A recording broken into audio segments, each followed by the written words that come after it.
Ils étaient plus d'un millier à participer du jeudi 5 au samedi 7 mai à Amnéville, aux Grandes UAI, Union Athlétique Inter-Gazaric, le rendez-vous sportif des 8 centres d'arts et métiers de France.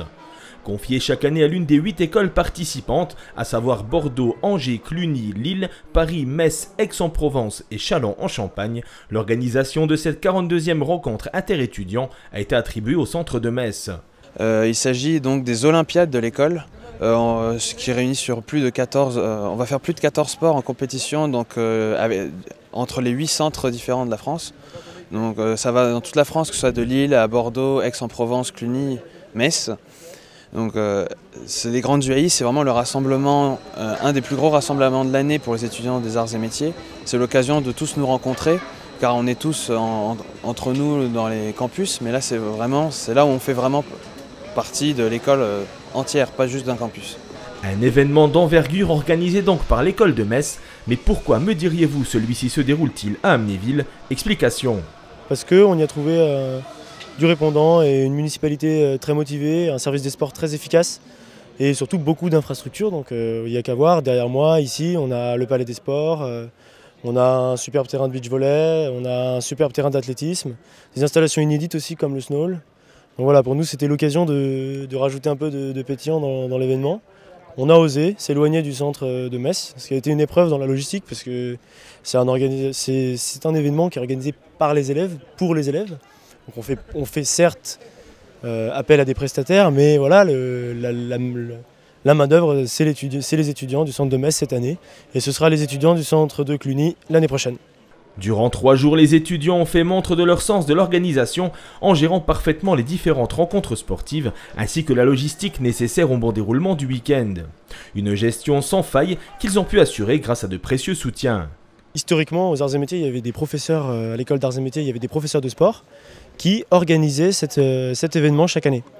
Donc il y a 18 ans, les profs de sport ont été coupés, mais la Société des anciens a décidé de nous soutenir en tant qu'élèves pour que nous puissions continuer à perpétuer la tradition et à continuer à organiser cet événement chaque année.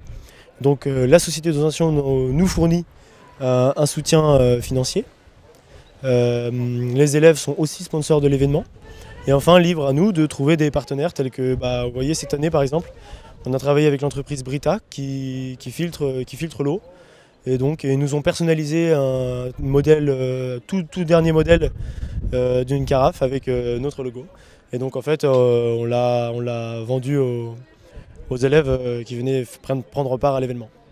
Si les grandes UAI donnent lieu à des rassemblements très conviviaux, le côté sportif n'en demeure pas moins lésé. Bien au contraire, chaque année, les écoles d'arts et métiers de France sont représentées par 120 étudiants sportifs qui s'affrontent régulièrement dans des rencontres de haut niveau. C'est sûr que là-dessus, c'est un petit peu la compétition chaque année. On a des petites traditions, on a certains centres qui sont très très motivés en sport.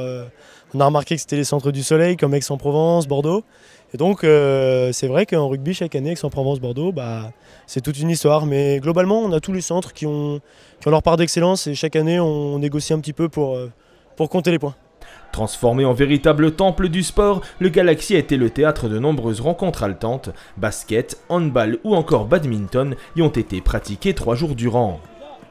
Et pour permettre aux étudiants de participer aux 14 sports inscrits au programme, l'ensemble des infrastructures de la ville leur a été mis à disposition. Côté résultat, c'est Aix-en-Provence qui monte sur la plus haute marche du podium, devant Lille et Angers. Metz se classe 4e.